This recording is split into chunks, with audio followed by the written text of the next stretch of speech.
Okay, the Nightlux Uplights. The range. We do a 2 watt, a 4 watt, a 12 watt and a 25 watt uplight. There is also a 0.3 watt uplighter. It doesn't give out what we call usable light. It's used as a marker light to denote an edge or a dangerous area. And that is 0.3 of a watt. We also do a 55 watt adjustable uplight, but we tend to call that a floodlight. Inside the box,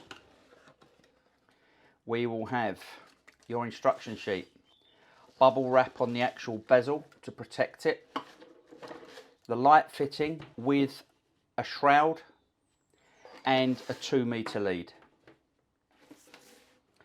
The light fittings, the 2 watt, 4 watt, 12 watt and 25 watt all have solid stainless steel bodies.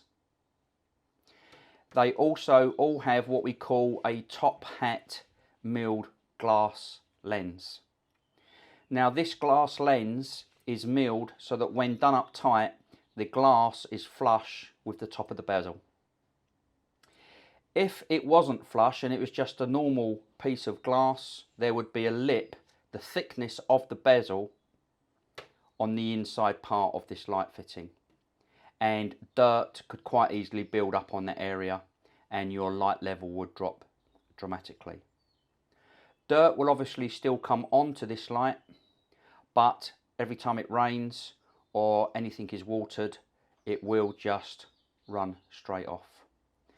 Cree branded chip again, 60 degrees, very good heat shrink to dissipate the heat, and with all the Nightlux products comes with that quick interchangeable connector set back slightly from the light fitting.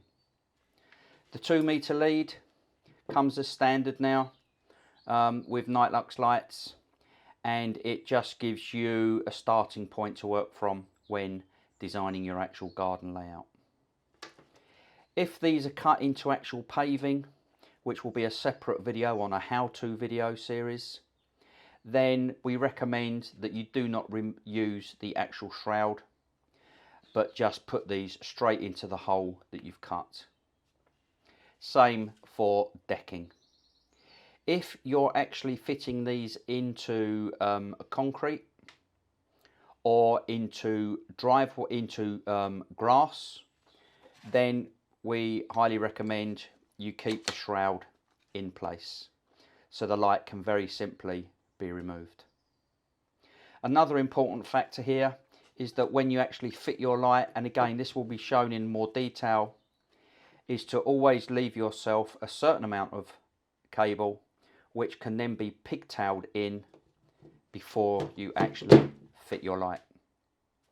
If you fit your light and pull this cable tight, if you need to ever withdraw this light, you won't be able to, because the cable hasn't given you that option. You have got no slack in the back of your fitting. So the 2 watt, the 4 watt, the 12 watt and the 25 watt uplights, these glass lenses are rated at 3 tons.